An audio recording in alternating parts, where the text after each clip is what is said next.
पत्नियों से एक ही निवेदन करूंगा कि हे पत्नियों, अपने पतियों को मत कोसा करो। इनमें अगर इतनी समझ होती तो ये शादी थोड़ी करते। अच्छा, लड़का शादी क्यों करता है? खाना पीना तो होटल में भी मिल रहा था। वही ना, बाहर का महंगा पड़ता है। पड़ोसन को 5,000 रुपए उधार दिए थे। कल मांगने गया तो बोली, बहुत हैंडसम लग रहे हो। अब अनुभवी लोग मुझे सलाह दें कि पैसा मिलेगा या फिर डूबा समझा जाए। साला बीवी भी गजब की चीज है।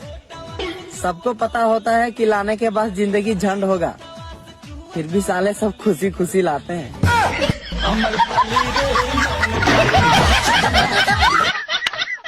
कान भरने वालों ने भगवान श्री राम का वनवास करा दिया, कान भरने वाले शकुनी ने महाभारत करा दिया, और तुम्हें लगता है कान भरने वाले क्या कर लेंगे? एक टाइम इस दुनिया में किसी भी जहर का इलाज हो सकता है, मगर कान में भरे जाने वाले जहर का इस दुनिया में कोई इलाज नहीं है। ऐसे लोगों से अपने और अपनों को हमेशा दूर ही रखना। ये एक हंसता खेलता परिवार खा जाते हैं।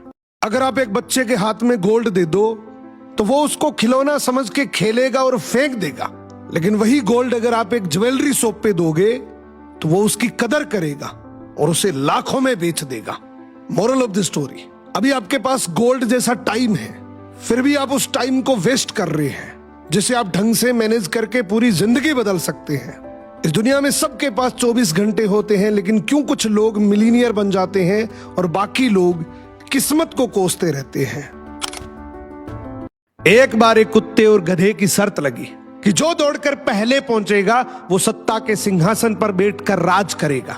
दौड़ शुरू हुई, कुत्ता खुश था। उसने सोचा मैं तो बहुत तेज भाग सकता हूं, और इसमें शर्त लगाने वाली कौन सी बात थी? गधे को तो मैं यूं हरा दूंगा।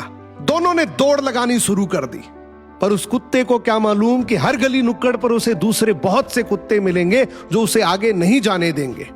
और वही हुआ, जैसे जैसे वो आगे बढ़ा, हर गली नुक्कड़ पर उसे दूसरे कुत्तों का सामना करना पड़ा। उसके ऊपर जानलेवा हमला हुआ, उसका विरोध हुआ। जैसे तैसे करके कुत्ता वहां पहुंचा और देखा गधा सिंहासन पर बैठा राज कर रहा था। इस कहानी का मतलब है कि हम जिंदगी में जब जब आगे बढ़ने की कोशिश करेंगे, हमारे ही समाज के लोग सबसे पहले हमारी टांग खींचने का काम करेंगे। हमारे ही अपने लोग सबसे पहले हमें रोकने का काम करेंगे। ये कड़वा सच है कि जब जब हम आगे बढ़ने की कोशिश करेंगे, सबसे पहले हमारे अपने ही हमें रोकेंगे। अगर दूसरों को दुखी देखकर आपको भी दुख होता है ना, तो समझ लो भगवान ने तुम्हें इंसान बनाकर कोई गलती नहीं करी। जिस इंसान में दूसरों के प्रति दया नहीं होती ना, वो इंसान होता ही नहीं। इंसान और पशु में बस एक ही चीज का फर्क है, और वो है दया। अगर तुम किसी की इज्जत नहीं करना चाहते तो मत करिए, लेकिन 4 लोगों के साथ बैठकर कभी किसी की बेइज्जती मत करना, कभी किसी को कमजोर मत समझना, क्योंकि समय बड़ा बलवान होता है। समय राजा को भी भिखारी बना सकता है और भिखारी को भी राजा बना सकता है। नदी किनारे एक जामुन के पेड़ पर एक बंदर रहता था। उसी नदी में एक विशाल मगरमच्छ भी रहता था। धीरे धीरे बंदर और मगरमच्छ की गहरी दोस्ती हो गई। अब बंदर रोज मगरमच्छ को जामुन तोड़कर खिलाता। एक दिन मगरमच्छ जामुन लेकर अपनी पत्नी के पास गया और बोला, ये मेरे दोस्त ने दिए हैं, देखो कितने मीठे हैं। बंदर मेरा बहुत अच्छा दोस्त बन गया, वो मुझे रोज ऐसे ही जामुन खिलाता है। पत्नी ने जामुन चखे, उसे भी बहुत मीठे लगे और बोली, अगर जामुन इतने मीठे हैं तो जो आपका दोस्त बंदर इन जामुन को खाता है तो उसका कलेजा कितना मीठा होगा।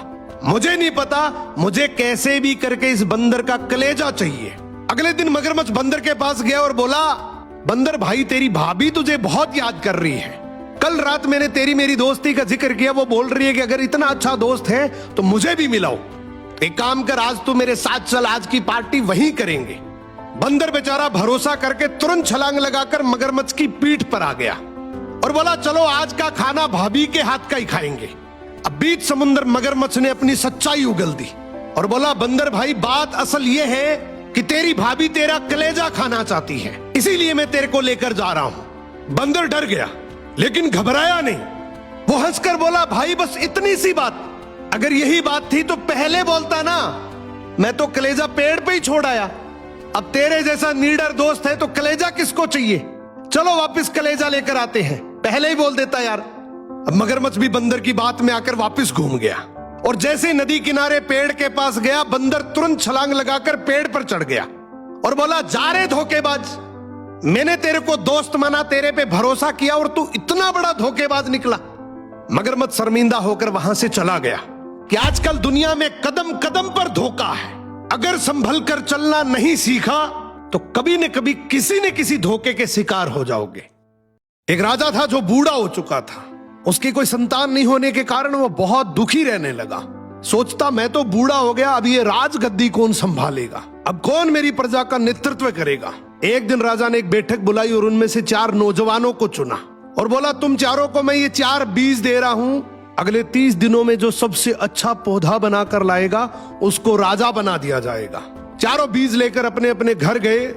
इनमें से एक चंदू नाम का गरीब किसान का बेटा, जो बहुत ईमानदार भी था और उसे बागवानी का भी बहुत शौक था, उसने अपने बीज को पानी दिया, धूप दी, अच्छी मिट्टी में लगाया और रोज ध्यान रखा, लेकिन उसके गमले में कुछ भी नहीं उगा। जब राजा को दिखाने का समय आया तो दूसरे लड़कों के पास बड़े बड़े रंग बिरंगे पौधे थे, लेकिन चंदू के पास सिर्फ खाली गमला था, उसमें कोई पौधा नहीं था। राजा हर पौधे को देखता हुआ चंदू के पास पहुंचा। उसने चंदू को देखा, मुस्कुराया और विजेता घोषित कर दिया। अब आप सोच रहे हैं कि चंदू के गमले में तो पौधा ही नहीं उगा था, तो आखिर राजा ने चंदू को विजेता घोषित क्यों किया?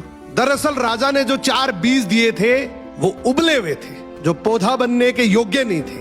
मतलब बाकी तीनों ने राजगद्दी हासिल करने के लिए धोखा दिया था और चंदू ने राजगद्दी की परवाह ना करते हुए सच्चाई पे चला। झूठ चाहे कितना भी बड़ा और सुंदर हो, लेकिन जीत हमेशा सच्चाई की होती है। एक गांव में एक बूढ़ी दादी रहती थी। एक दिन उसे किसी काम से दूसरे गांव जाना था, तो सोचा पड़ोसन से बोल देती हूँ कि एक दिन मेरे घर की रखवाली कर ले। दादी पड़ोसन के पास गई और बोली, मैं किसी काम से बाहर जा रही हूँ, क्या तू एक दिन मेरे घर की रखवाली कर लेगी? पड़ोसन ने तुरंत हाँ कर दी। बोली, हाँ माँ जी, आप आराम से जाओ, घर की चिंता मत करो। दादी के जाने के बाद ये औरत घर की देखरेख करने आई तो उस घर के एक रूम में बहुत सारी अनाज की बोरियां पड़ी थी। बहुत सारी बोरियां देखकर औरत की नीयत खराब हो गई कि इतनी सारी बोरियां हैं और बूढ़ी को क्या ही पता लगेगा, एक बोरी मैं ले जाती हूं। अब ये अनाज की बोरी उठाकर जैसे ही वहां से जाने लगी, उसे भरम हुआ कि उस घर के पीछे बंधा हुआ एक बछड़ा जोर जोर से हंस रहा है। इसने ज्यादा ध्यान नहीं दिया और बोरी लेकर चली गई। जब शाम को बुढ़िया आई तो बोली, दादी जी आपका बछड़ा हंसता है। दादी बोली, मेरे को नहीं पता बेटा, कलयुग है, हंसता भी होगा। औरत से रहा नहीं गया, वो बछड़े के पास गई और बोली, दोपहर में तुम हंस रहे थे? बछड़ा फिर हंसा और बोला, हाँ हंस रहा था। उसने पूछा क्यों? बछड़ा बोला, पिछले जन्म में मैंने इसी बूढ़ी दादी से 200 रुपए उधार लिए थे, मैं वापस भी दे सकता था, पर मेरी तेरे नीयत खराब हो गई थी।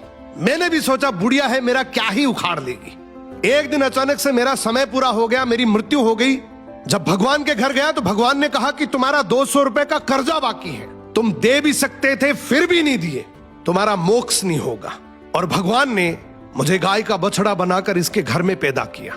अब सोचो मैं कब बड़ा होऊंगा, कब इसके काम आऊंगा, कब इसके 200 रुपए चुकेंगे और मुझे मोक्ष मिलेगी। तूने तो पगली इसको कमजोर समझ के इसकी पीठ पीछे से विश्वासघात किया है। अब तू खुद ही सोच ले तुझे क्या बन के पैसे चुकाने पड़ेंगे।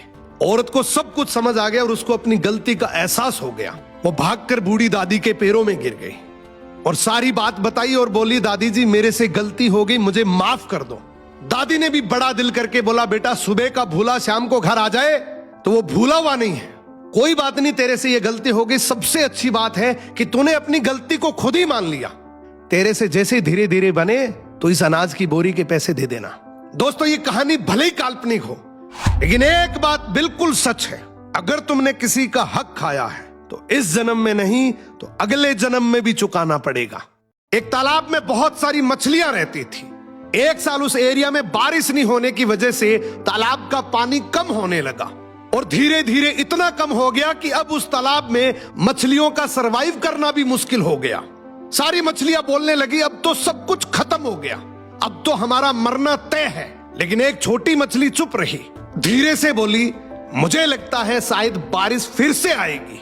बाकी मछलियां हंस पड़ी कि कितनी बेवकूफ है तू, जब सब कुछ सूख गया है तो बारिश कहां से आएगी। दिन बीतते गए, पानी और कम होता गया और बाकी सारी मछलियां धीरे धीरे दम तोड़ने लगी। लेकिन ये छोटी मछली थोड़े से पानी में ये उम्मीद लगा के बैठी कि बारिश फिर से होगी। एक दिन आसमान में काले काले बादल मंडराने लगे, धीरे धीरे बारिश होने लगी और देखते ही देखते बारिश के पानी से फिर से एक झील बन गई। दुख इस बात का था कि बाकी सारी मछलियां मर चुकी थी और खुशी इस बात की थी कि मैंने अपनी उम्मीद नहीं छोड़ी। अक्सर उम्मीद और ड्रीम का मजाक वही उड़ाते हैं जो खुद हार मान चुके होते हैं।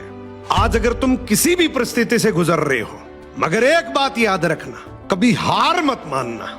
अगर इस बात से सहमत हो तो कमेंट जरूर करना।